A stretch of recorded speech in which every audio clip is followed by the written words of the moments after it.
রাষ্ট্রযন্ত্রের সকল বিভাগ এবং সকল অর্গান করাপ্ট হয়ে গেছে, পলিটিসাইজ হয়েছে। এটা ঠিক।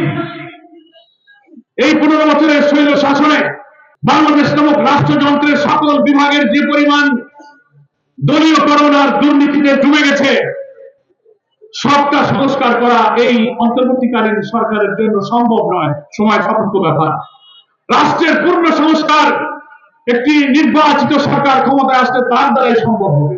তবে আমরা বলেছি, একটা সুষ্ঠু নির্বাচনের জন্য কমপক্ষে রাষ্ট্রের যে সমস্ত অর্গান, যে সমস্ত বিভাগ, ডিপার্টমেন্টকে সংস্কার করা প্রয়োজন, যেমন election commission, police administration, civil administration, judiciary, constitution, এরকম নির্বাচনের সাথে ইনভলভ 5-7টা অর্গানকে সংস্কার করে 6-7 মাসের মধ্যে সংস্কারের কাজ সম্পন্ন করা সম্ভব ইনশাআল্লাহ। তারপরে নির্বাচনের একটি রোডম্যাপ অন্তর্বর্তীকালীন সরকারকে আমরা বলেছি, আপনি রোডম্যাপ ঘোষণা করুন। খুব দীর্ঘ সময় নেওয়া যাবে না, কারণ দীর্ঘ সময় নেওয়া হলে ওই বিজেপি শাসিত সরকার ওখান থেকে নতুন ষড়যন্ত্র করতে পারে। খুব সংক্ষেপ যেমন সম্ভব নয়, খুব লম্বা সময়ের প্রয়োজন নেই, মাঝামাঝি এই ন্যূনতম সংস্কারে যতটুকু সময় সম্ভব বাংলাদেশ জামাত ইসলামী সেইটুকু সময় দিতে অন্তর্বর্তী সরকারের প্রতি আমরা রাজি আছি, আমরা সম্মত আছি। উইদাউট এনি রিফর্ম আবার যদি ইলেকশন হয়, তাহলে আবার ওই 14, 18, 24-এর মতো হবে। কি বলেন, ঠিক কিনা? এতে করে লাভ কি? যে নিরপেক্ষ নির্বাচনের আছে 18 বছর আমরা পার করলাম, 2 মাস সমান দেরি করেও যদি নির্বাচন নিরপেক্ষ হয়, আমরা তো সেই নির্বাচনই চাই। কি বলেন, ঠিক কিনা?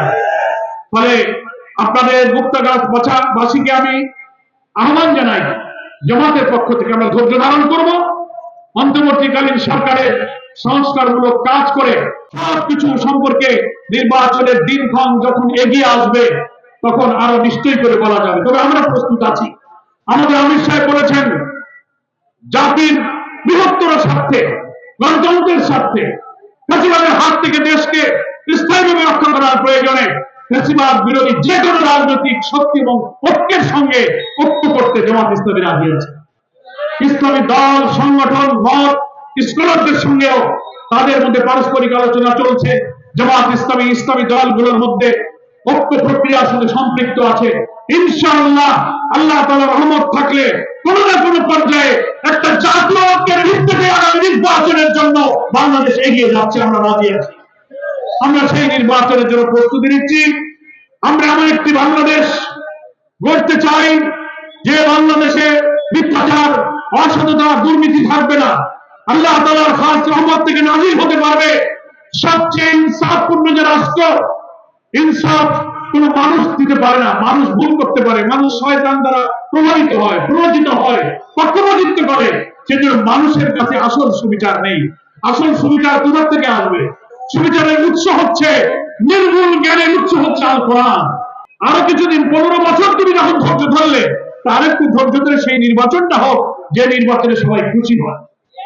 ফলে এত তাড়াহুড়োর মধ্যে আমরা কিন্তু কোনো সৎ উদ্দেশ্য দেখি না, অসৎ উদ্দেশ্যই দেখা যায়। একটু সবর করেন, ভোট দিলে তো যারা জনগণ ভোট দেবে সেই ক্ষমতায় যাবে।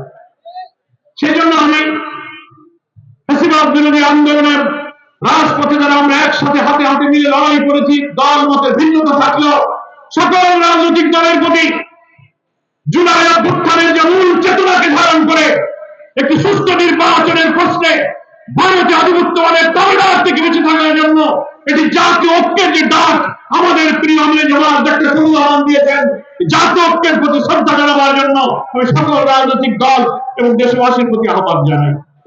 তা না হলে আমাদের ভাগ্যে কিন্তু খুব খারাপ আছে।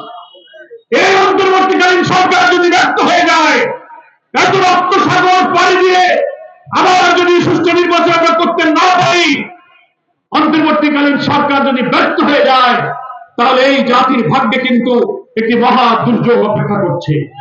সেই দুর্যোগ আসলে কোন চাঁদাবাজি, মস্তানি আর রাজপথ গরমে কিন্তু সেই দুর্যোগ থেকে জাতিকে আপনি বাঁচাতে পারবেন। ধৈর্য ধরতে হবে, অন্তর্বর্তীকালীন সরকারের নির্বাচনী প্রক্রিয়াকে সাহায্য করতে হবে।